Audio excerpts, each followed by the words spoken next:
In your room, the preparation begins. You place a chair and two more on each side, angled inward. On each one sits a mirror.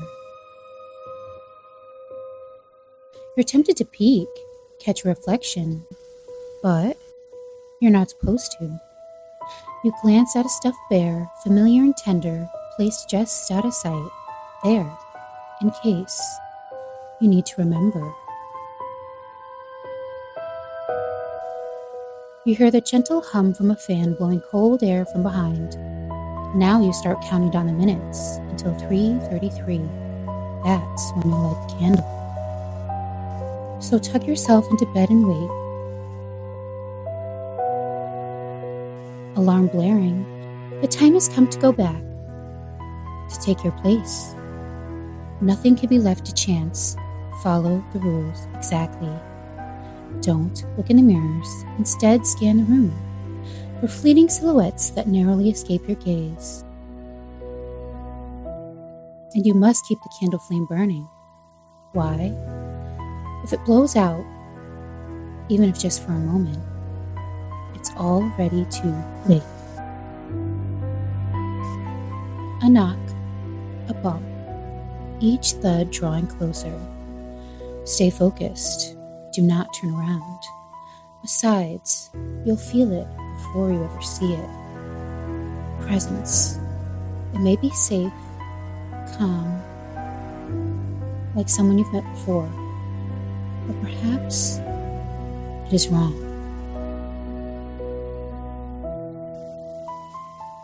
If they speak, you can answer, but tread carefully. One will speak the truth. The other says what you want to hear. Is it a game, an invitation, or something else entirely? This is the Three Kings Ritual.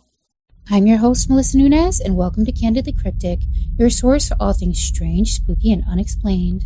While 3:33 is where the magic happens, the ritual starts earlier than you think, at 11 p.m. Prepare the room, an empty, quiet space, still, with no windows if possible, and 3 chairs, one for you, facing forward in the center. Then place 2 more on either side, angled enough that you can see them, but only if you tried. You place the mirrors, not for looking, for watching, because if you look directly, it stops being just a reflection. Behind you, a keepsake from your childhood. It could be a toy, a photo, a trinket, but something that remembers you, just in case you forget yourself. You'll also need a fan to go behind you, blowing low and steady, like breathing. And in front of you, the candle. If all is ready, you can go. Just leave the door open behind you. Rest up. Don't go to sleep without holding that familiar object. And don't forget an alarm for the witching hour. When the clock hits 3:30, it's time. However, if the alarm never goes off, if your phone dies, stop. Do not enter the space. Also, has the door been closed? If so, don't go in. Now more than ever, the rules matter, because this isn't just a game. If the alarm sounds and the door is still open, you may enter the space. Light the candle. Keep your object close. Sit and wait. Listen to the instructions.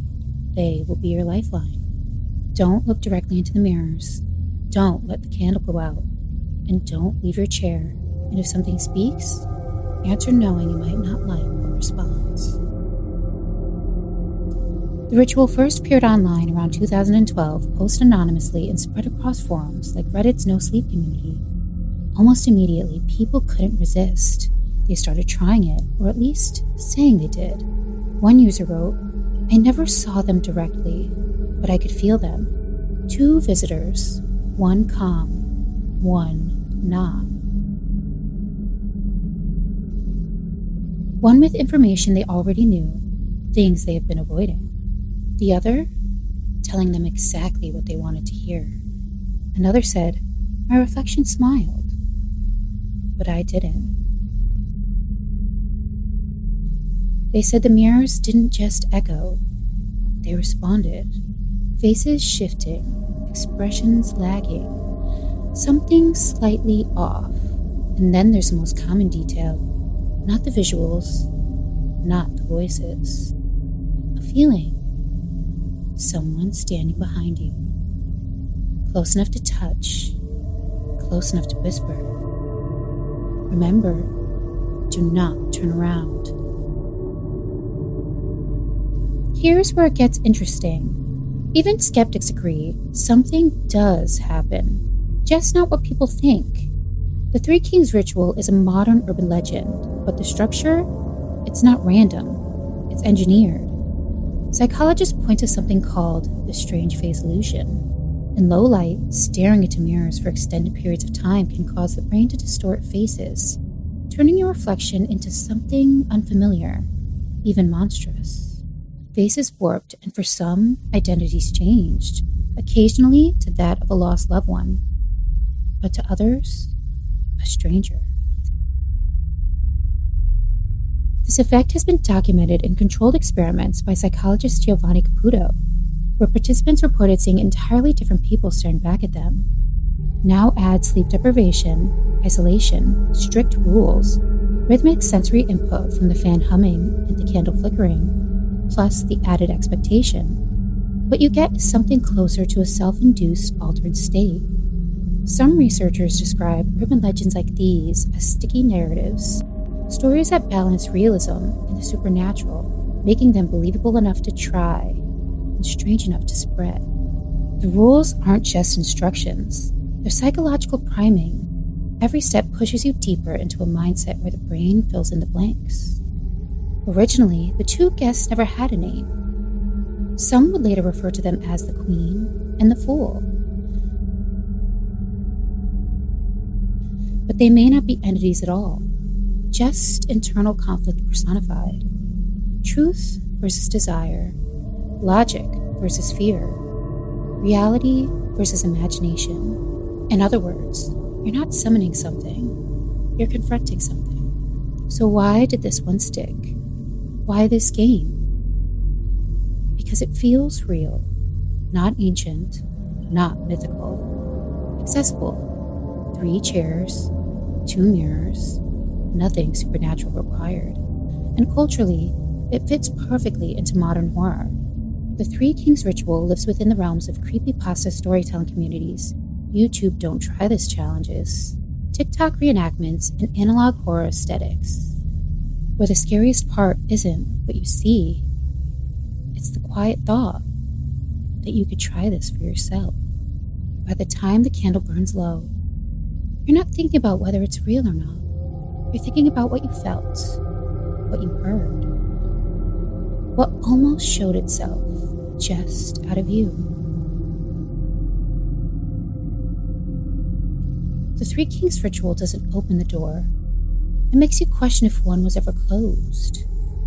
And once you believe that, every shadow starts to look like something waiting. So within that dark room, you arrange 3 chairs, 2 mirrors, and a candle. Remember, do not look directly. But the question is, would you? Some games end when you stop playing. This one might not. Thanks for tuning in on another episode of Candidly Cryptic. If you enjoy all things strange, spooky, and unexplained, please follow for more.